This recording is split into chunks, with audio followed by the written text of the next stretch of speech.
இயேசு கிறிஸ்துவில் சகோதர சகோதரிகளே, இன்று நாம் மே 12, 2024 வாசகங்களை பார்க்கிறோம். முதலில் அப்போஸ்தலர் பணி அதிகாரம் 1 வசனங்கள் 1-11. இதில் நாம் பார்க்கிறது, இயேசு கிறிஸ்து உயிர்த்தெழுந்து 40 நாள் அளவாக அவர் எங்களோடு பேசினார், எங்களோடு தங்கியிருந்தார், எங்களோடு உணவருந்தினார். அவர் இந்த 40 நாளில் எங்களிடம் என்ன செய்தார்? பிறகு ஒரு 10 நாள் கழித்து 50வது நாள் அவர் விண்ணேறி அவர் தந்தையின் வலப்புறத்தில் அமர்ந்தார் என்று அந்த வாசகங்கள் வருகிறது. இவற்றை பேதுரு மக்களிடம் எடுத்து சொல்கின்ற இந்த காரியங்களை பார்க்கிறோம். அப்போஸ்தலர் பணி 2 வாசகத்தில் பார்க்கிறோம். எபேசியருக்கு எழுதிய நிருபம் அதிகாரம் 1 வசனங்கள் 17-23. இந்த வாசகம் வெவ்வேறு இடங்களில் வேறு வேறு வாசகங்களாக கொடுக்கப்படுகிறது. பட் த ஆப்ட் வாசகம் இன்றைய அசென்ஷன் ஆஃப் கிரைஸ்ட், எழுந்தருளி சென்ற இயேசு கிறிஸ்து, மேல் விண்ணகம் எழுந்த இயேசு கிறிஸ்து, இந்த ஒரு காரியத்திலே பார்ப்பது ஆப்டான ஒரு வாசகம். பாருங்கள், விண்ணக கடவுள், எல்லாம் வல்ல கடவுள், அவருடைய அந்த அதிகாரம், அந்த பவர், அந்த வல்லமையினால் இயேசு கிறிஸ்துவை இறந்தோரிடமிருந்து எழுப்பினார். அந்த வல்லமையினால் அவர் இயேசு கிறிஸ்துவை எல்லாருக்கும் மேலாக, அந்த எல்லாரும் என்பது யார்? அதை நாம் பார்க்கிறோம் இல்ல? எல்லாரும் என்பது அவரில் அனைத்தும் உண்டாயிற்று, விண்ணில் உள்ளவை, மண்ணில் உள்ளவை, கற்புலனாவன, கற்புலனாகாதன, அரியணை சொல்வோர், ஆட்சி புரிவோர், அதிகாரம் தாங்குவோர், இவையெல்லாம் பாருங்க, ஆகிய வானதூதர், தலைமை ஏற்போர், அதிகாரம் தாங்குவோர் ஆகிய வானதூதர் அனைவரும் உண்டானது அவரிலேதான், இயேசு கிறிஸ்துவல். இப்போ அவராலேயே, அவருக்காகவே அனைத்தும் ஆயின. விண்ணிலும் மண்ணிலும் உள்ள யாவற்றையும் அவர் வழியாக தம்மோடு கடவுள் ஒப்புரவாக்க விரும்பினார். ஆகவே இவர்களுக்கெல்லாம் மேலாக கிறிஸ்துவை, இயேசு கிறிஸ்துவை உயர்த்தி அவர் இவர்களையெல்லாம் அவருக்கு கீழ்ப்படிய வைத்து, அடிபணிந்து கீழ்ப்படிய வைத்து தம் வலப்புறத்தில் இயேசு கிறிஸ்துவை அமரச் செய்தார். ஆகவே இயேசு கிறிஸ்துவிற்கு விண்ணோர், மன்னோர், கற்புலனாவன, கற்புலனாகாதன, அரியணை சொல்வோர், ஆட்சி புரிவோர், அதிகாரம் தாங்குவோர், இவர்கள் எல்லாம் இயேசு கிறிஸ்துவுக்கு கீழ்ப்பட்டார்கள். அப்படின்னா இவர்கள் எல்லாம் இயேசு கிறிஸ்துவுக்கு மேலானவர்களாக இருந்தார்கள் அப்படின்னு தானே அர்த்தம்? அப்படிதான் அர்த்தம். எப்ப மேலானவர்களாக இருந்தார்கள்? அவர் மனிதனாக தன்னை தாழ்த்தி, மனிதனை போன்ற உடல் எடுத்து அவர் இந்த உலகத்தில் வாழ்ந்த பொழுது அந்த மனிதனுக்கு மேலானவர்களாக அவர்கள் இருந்தார்கள். அப்படி என்று பொருள் வைத்துக் கொள்ளலாமா? வேறு விதமாக நாம் சொல்லலாம், அவர்களை எல்லாம் விட அவர் தன்னை தாழ்த்தி கொண்டு இருந்தார். அதுதான் உண்மை. இப்பொழுது சாவை வென்று எல்லாம் வல்ல கடவுள் அவரை உயிர் பெறச் செய்து, அவருடைய ரத்தத்தை இந்த பிசாசானவனுக்கு, இந்த அதிகாரங்களுக்கெல்லாம், இந்த ஆணவங்களுக்கெல்லாம், இந்த பாவங்களுக்கெல்லாம் பரிகாரமாக கொடுத்ததன் மூலமாக இயேசு கிறிஸ்துவின் அந்த ஆளுமையை அவர் மறுபடியும் பெற்றுக் கொள்கிற அந்த தன்மையை ஆண்டவர் பேசும்பொழுது அதை சொல்கிறார்கள். என் தந்தை என்னிடத்தில் எல்லாவற்றையும் ஒப்படைத்துள்ளார். எப்போ? அவர் மரணத்திற்குள் போகும் பொழுது அந்த வார்த்தை அவர் சொல்லுகிறதை பார்க்கிறார். ஒரு நாளைக்கு முன்னால, அன்னைக்கு நைட்டு, அன்னைக்கு ஈவினிங் அவர் பேசுறார், என் தந்தை எல்லா அதிகாரங்களையும் என்னிடம் ஒப்படைத்துள்ளார் இப்பொழுது. ஆகவே நான் எல்லாவற்றையும் மறுபடியும் பெற்றுக்கொள்ளப் போகிறேன். எதன் மூலமாக? நான் என்னை அர்ப்பணிப்பதன் மூலமாக.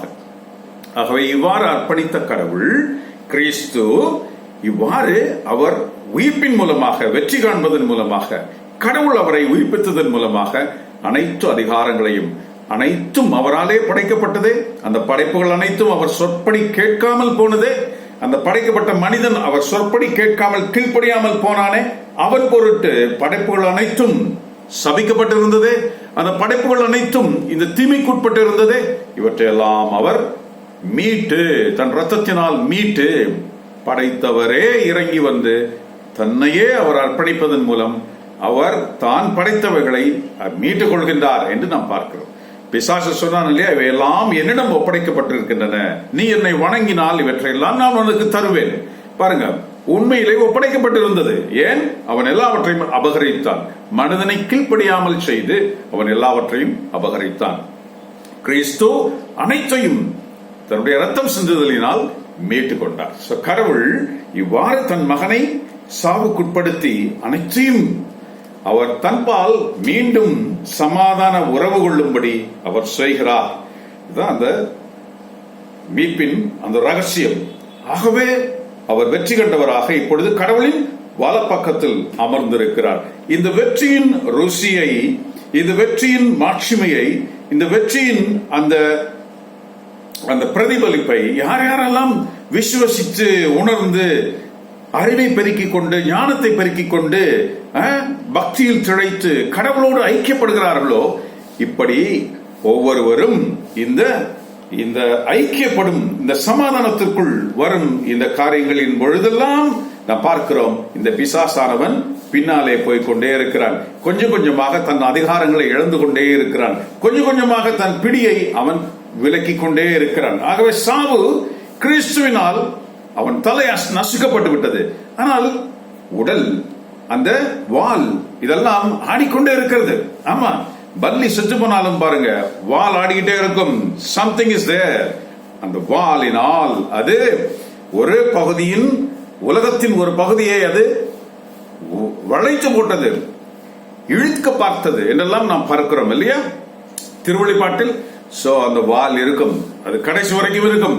ஆகவே எப்பொழுது இது அந்த அதிகாரத்தை இழந்து கொண்டே இருக்கிறது, நீயும் நானும் இயேசு கிறிஸ்துவின் மேல் உள்ள விசுவாசத்தினால் துளைத்து அவருக்கு கீழ்ப்படிந்து வாழும் போல நாம் என்ன செய்கிறோம்? இந்த சாத்தானை நாம் பின்னுக்கு தள்ளுகிறோம்.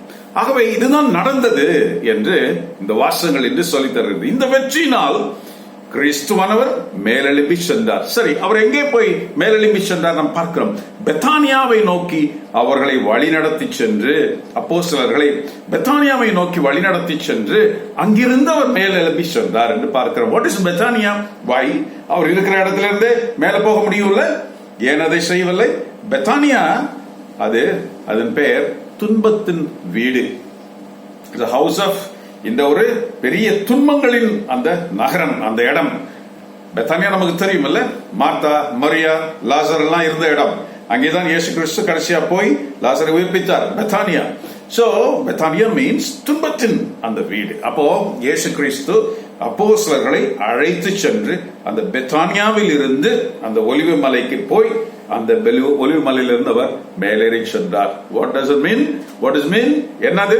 நம்ம பார்க்கிறோம், துன்பத்தின் இந்த உலகத்திலிருந்து மேலெழும்பி செல்வது, துன்பத்தின் இந்த இருப்பிடத்திலிருந்து நாம் வாழ்வுக்கு கடந்து செல்வதனுடைய அடையாளமாக இருக்கிறது. கிறிஸ்து சொன்னார், கடைசி வரைக்கும் இந்த துன்பம் அது இதெல்லாம் உங்களோட இருக்கும், ஆனால் அதிலிருந்து எப்படி மீட்டுக் கொள்வது என்பதை நான் உங்களுக்கு கற்றுக் கொடுத்திருக்கிறேன்.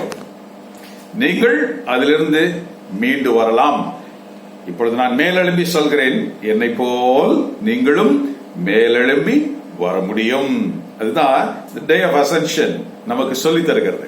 நாமும் மேலெழும்பி செல்லுவோம். கிறிஸ்துவின் மேலுள்ள விசுவாசத்தினால் நாம் மேலெழும்பி செல்லுவோம். அப்போ இந்த துன்பங்களில் இருந்து, இந்த உடல் கூறு, இந்த நோய்களிலிருந்து, இந்த பிடிகளிலிருந்து, இந்த ஆசைகளிலிருந்து, பொறாமையிலிருந்து, போட்டியிலிருந்து, நம்மை அமுக்க பார்க்கிற மற்ற எல்லா காரியங்களிலும் இருந்தும் நாம் விடுதலை பெற்று, நம்முடைய வயோதிகம் இவற்றிலிருந்தெல்லாம் நாம் விடுதலை பெற்று மிக இளமையாக நாம் வானதூதரை போல் இருப்போம் என்று இயேசு கிறிஸ்து நமக்கு வாக்களித்தபடி அவர் வானதூதரை போல் அவர் மேலெழும்பி சென்றதை பார்க்கிறோம். ஆகவே நமக்கும் வாக்குறுதி கொடுத்திருக்கிறார். இந்த வாக்குறுதி நம்மில் நிலைக்கும்படியாக, கிறிஸ்துவில் நாம் நிறைவு பெறும்படியாக நாம் மாற வேண்டி இருக்கிறது. பாருங்க, today's readings are very very important. இதுல நிறைய ஆழமான கருத்துக்கள் நிறைய இருக்கிறது. பாருங்க, நற்செய்தி, மார்க் எழுதிய நற்செய்தியில அவர் மேலெழும்பி செல்வதை பற்றி நமக்கு சொல்லப்பட்டிருக்கிறது. அவர் எவ்வாறு மேலெழும்பி சென்றார். சரி, எங்கே பார்த்து கொண்டிருக்க மார்க் ரொம்ப சுவரஸ்யமாக எல்லாம் பேச தெரியாது அவருக்கு. ரொம்ப ஷார்ட்டா சொல்லிடுவார். ஒரு 5 அதிகாரங்கள் மற்ற அருளப்பரெல்லாம் சொல்வதை போல, யோவான் சொல்வதை போல, லூக்கா சொல்வதை போல ஒரு 4 அதிகாரங்களில் எல்லாம் உள்ளதை இவர் ஒரே ஒரு 10 வசனத்தில் அடக்கி ரொம்ப ஷார்ட் மேட்டர் தான்பா அப்படின்னு சொல்லிடுவார். ஆனா பாருங்க, அதுல நிறைய என்ன சொல்றாரு அவர்? மேலெழும்பி சென்றார். உடனே எல்லோரும் உலகெங்கும் போய் நற்செய்தி அறிவிக்க சொன்னார். ஆகவே எல்லோரும் கிளம்பி போய் நற்செய்தி அறிவித்தோம் என்று அவர் முடிக்கிறார். அப்படி நடக்கவில்லை. ஏனென்றால் அவர் மேலெழும்பி சென்ற பிறகு 10 நாள் கேப் இருக்கு இல்ல, அந்த 10 நாளுக்கு அப்புறம் அவர் சொல்றார், நீங்க நகரத்திலே தங்கியிருங்கள், அப்போ பரிசுத்த ஆவியானவர் வருவார், அதுக்கப்புறம் தான் நீங்க போக முடியும், நீங்க நினைச்சாலும் எங்க போக முடியாது. ஓகே, அவர் உங்களை அழைத்து சொல்லுவார். ஆகவே ஆனால் மார்க் சொல்லிட்டார், நாங்க உடனே கிளம்பிட்டோம், போயிட்டோம், வந்துட்டோம். சோ அவர் ஷார்ட் அழகா மேட்டர் இவ்வளவுதான் அப்படின்னு சொல்றாரு. பாருங்க, 2-3 முதல் வாசகத்திலே அதை கொஞ்சம் அந்த கேப் பத்தி சொல்றாரு. எத்தனை நாள் இயேசு உயிர்த்த பிறகு எங்களோடு தங்கியிருந்தார் என்று அவர் சொல்றார். 40 நாள் அளவாக எங்களோடு தங்கியிருந்தார். Why that 40? That's very very important. 40 நாள் என்பது மிக முக்கியமான ஒரு காரியம். நான் ஏற்கனவே பழைய பதிவில் நீங்கள் கேட்டிருந்தால் தெரியும், கிறிஸ்தவ வாழ்வின் 2ஆம் கட்டம் என்ற ஒரு பதிவு இருந்தது. அது ஒரு 4 வாரங்களுக்கு முன்பாக இருந்திருக்கலாம். பாருங்கள், அந்த 2ஆம் கட்டம் தான் இந்த 40 நாள். அப்போ முதலிலே ஒரு அழைப்பு கிடைத்தது.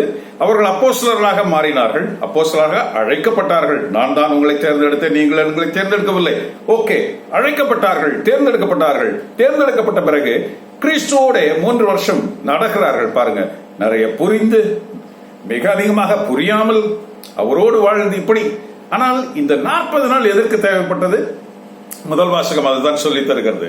எங்களோடு இருந்தார், எங்களோடு தங்கினார்.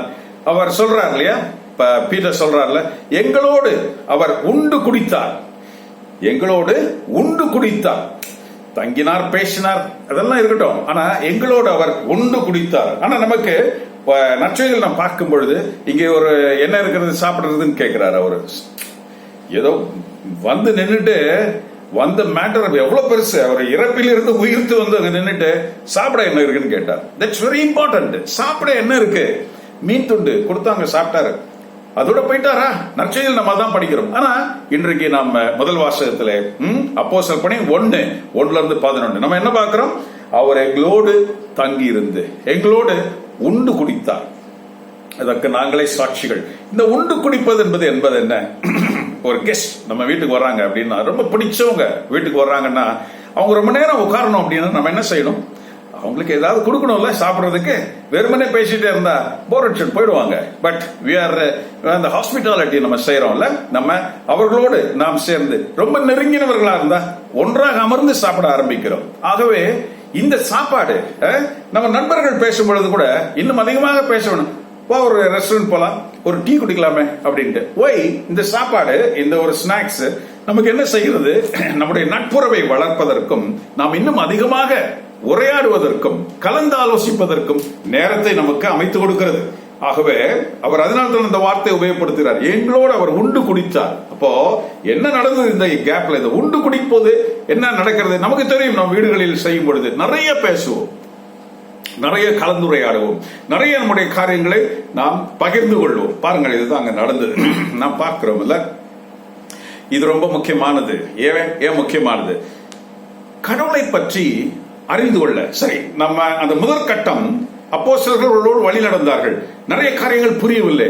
ஓமைகள், இறைவாக்குகள், அது இது அறிவிப்புகள் எல்லாம் புரியவில்லை. கிறிஸ்து இந்த 40 நாளில் அவர்களோடு உண்டு குடிக்கும் பொழுது என்ன? நான் வந்திருக்கிறேன், பேசலாம் வாங்க, உட்கார்ந்துலாம் பேசுறாங்க. சரி, சாப்பிடலாமா? சாப்பிடலாம். பேசும்பொழுது, சாப்பிடும் பொழுது பேசுகிறாங்க. கையெழுப்பிக்கிட்டு வாங்க, திருப்பி உட்காருவோம், திருப்பி பேச, இப்படி பேச்சு அங்கே அவர் விளக்கி சொல்கிறது. நாம் பார்க்கிறோம், எம்மாவுஸ் போகும்பொழுது 3 மணி நேரமாக, 4 மணி நேரமாக 12 மைல் தூரம் அவர்களோடு நடந்து சென்றார். அப்போ அவர் நிறைய நேரத்தை செலவிட விரும்பினார். எதற்காக? அவர்களோடு அவர் இறைவாக்குகளையும், இறைவாக்கினர்கள் அறிவித்த அந்த இறைவாக்குகளை பற்றி அவர்களோடு அவர்களை விளக்கி சொன்னார் என்றுதான் நாம் படிக்கிறோம். அந்த எம்மாவுஸ் போகும்போது the same thing has happened in this 40 days time. பாருங்க, நிறைய விளக்கி சொல்கிறார். என்ன விளக்கி சொல்கிறார்?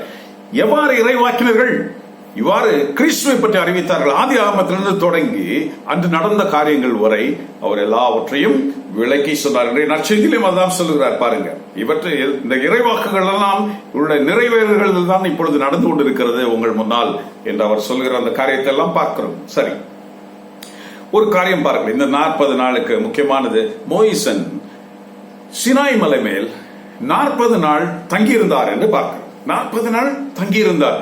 அங்கே என்ன நடந்தது? What is Bible? பைபிள்ல நம்ம பார்க்கிறது, நம்ம இந்த எதிலிருந்து நமக்கு ஆரம்பிக்கிறது, தோரா என்று சொல்கிறோம். முதல்ல பைபிள் இருந்துச்சா? எழுதி வைக்கப்பட்டிருந்ததா? இல்லை. அப்ப இந்த பைபிளை இந்த மக்களுக்கு எடுத்து சொன்னது யார்? முதல் 5 புத்தகங்களை மக்களுக்கு கொடுத்தது யார்? உனக்கும் எனக்கும் கொடுத்தது யார்? இந்த முதல் 5 புத்தகங்கள் எது? ஆதியாகமோ, அப்புறம் இந்த யாத்ராகமோ, உபாகமோ, எண்ணாகமோ, இதெல்லாம் நம்ம பார்க்கிறோமே, லேவியராகமோ, இந்த 5 புத்தகங்களை எல்லாம் கொடுத்தது யார்? மோயிசன் கொடுத்தார். இந்த மோயிசனுக்கு எப்படி இது கிடைத்தது? 40 நாள் மலை மேலே கடவுள் தாம் உலகை எப்படி படைத்தேன், தான் எப்படியெல்லாம் இந்த ஆதாமை ஏவாளை உருவாக்கி இந்த கதையெல்லாம், இதையெல்லாம் நடந்ததெல்லாம், இந்த வரலாறு எல்லாம் அவருக்கு விளக்கி சொல்லுகிறார்.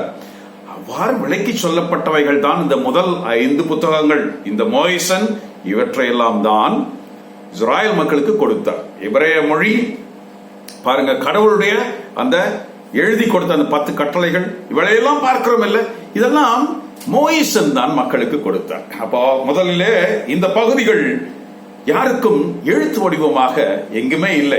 ஓலைச்சுவடி, இல்லாட்டி நம்ம பேப்பர்ஸ் என்று சொல்கிறோம். இவ்வாறு பல வடிவங்களில் அவர்களை அது உண்டாக்கப்பட்டது என்று பார்க்கிறோம். ஆகவே இவற்றையெல்லாம் சொல்லிக் கொடுத்தது கடவுள் மோயிசனுக்கு. மோயிசன் மக்களுக்கு இதையெல்லாம் சொல்லிக் கொடுத்தார். அப்படிதான் தெரியுது. ஆபிரகாம்னு இப்படி பண்ணினார், இப்படி பண்ணினாரு. ஆதாமுக்கு ஏவாள் இப்படி நடந்தது. நோவா காலத்துல இப்படி நடந்தது.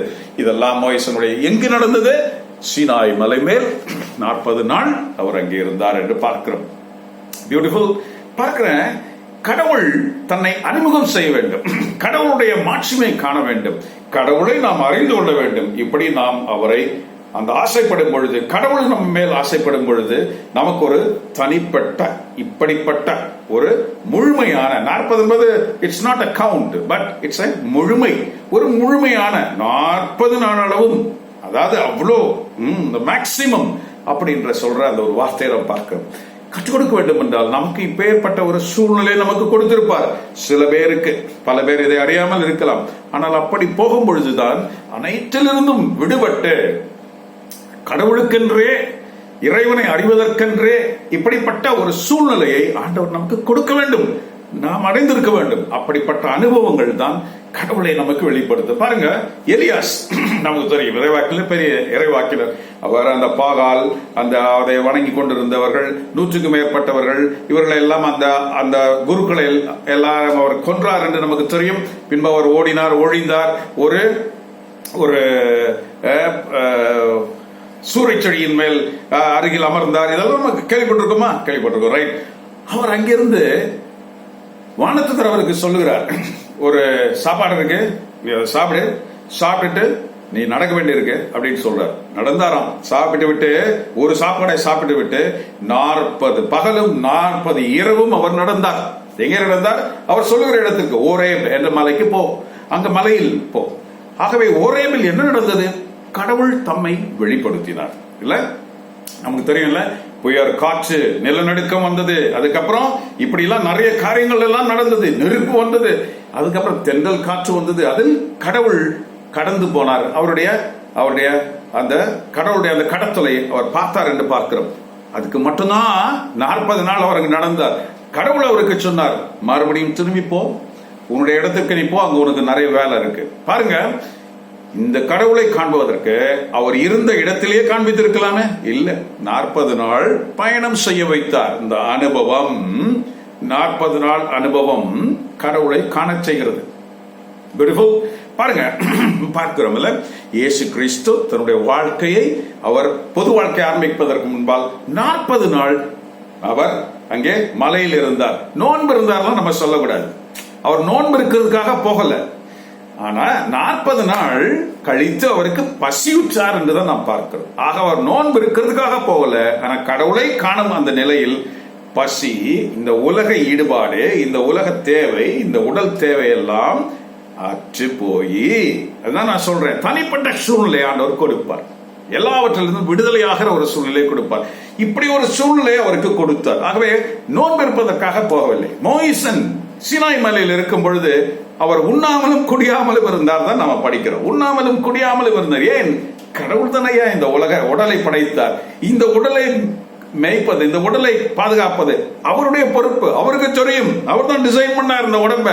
ஆகவே இத்தனை நாள் இது சாப்பிடாமலே இருக்க வேண்டியது, இது சாப்பாடே தேவையில்லை, இத்தனை நாள் இது நிறைய சாப்பிடட்டும், இப்படி எல்லாம் அவர் தான் டிசைன் பண்றார். பாருங்க, இதுதான் அந்த விடுப்பு, உலகத்தில் இருந்து அந்த விடுப்பு.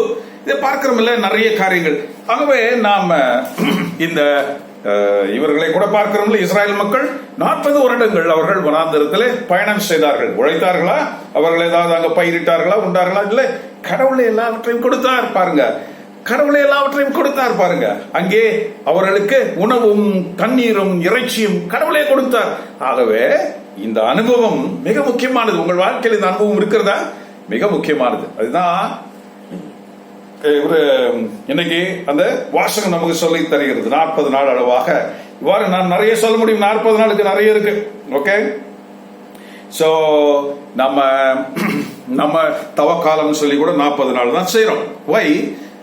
அந்த அந்த அந்த 40 நாளுக்கு பிறகுதான் நமது உயிர்ப்பை நாம் உணரக்கூடிய அந்த ஒரு சொல்ல, ஒரு அடையாளமாக நாம் செய்கிறோம். ஆனால் அந்த 40 நாள் நாம் செய்ய வேண்டியது என்ன? 40 என்பது ஒரு முழுமை, ஒரு 30 20 ஒரு முழுமை. கடவுளை அணுகுகின்ற அந்த தன்மைக்கு கடவுள் நம்மை தேர்ந்தெடுத்து விட்டார் என்றால் இந்த இந்த இந்த உலகத்தின் இந்த இணைப்பிலிருந்து கொஞ்சம் விடுபட்டு இருக்க செய்வார். அப்போதுதான் நாம இறைவனை நாம் அறிவதிலும் புரிவதிலும் நமக்கு அதுல ஒரு காரியம் உண்டாகும். அதாவது 2 கொரிந்தியர் 4:6 பார்க்கிறோம்ல, இருளில் நின்று ஒளி சுடர்க என்று சொன்ன கடவுள் தாமே கிறிஸ்துவின் முகத்தில் வீசி இறைமாட்சியின் அறிவொளி மிளிரும்படி எங்கள் உள்ளங்களிலும் ஒளி சுடர செய்தார். எந்த டைம்? இந்த கேப் பார்க்கிறோம் பாருங்க. எபேசியர் 4:13 இனி நாம் குழந்தைகளாய் இருத்தல் ஆகாது, கடவுளின் திருமகனை பற்றி விசுவாசத்திலும் அறிவிலும் ஒருமைப்பாட்டை எய்துவோம், கிறிஸ்துவனுடைய முழு பருவத்தின் அளவை அடைந்து முதிர்ச்சி பெற்ற மனிதனாக நாம் மாற வேண்டும். பாருங்க, கடவுள் இன்னைக்கு நமக்கு இந்த அழைப்பு தான் கொடுக்கிறார். 40 days is nothing but கடவுளை விசுவாசத்திலும் அறிவிலும் அறிந்து நாம் அவரை புரிந்து கொண்டோம் என்றால், அந்த விசுவாசத்திற்குள் நாம் வாழும் பொழுது நாம் ஒரு நாள் இந்த பெத்தானியாவில் இருந்து, இந்த துன்பத்தின் வீட்டிலிருந்து நாம் மேலெழும்பி நாம் பேரின்பமான விண்ணகத்திற்கு நாம் எழுந்தருளி செல்லுவோம். கிறிஸ்துவின் சமாதானம் நம்மோடு இருந்து நம்மை வழி நடத்துவதாக. ஆமென்.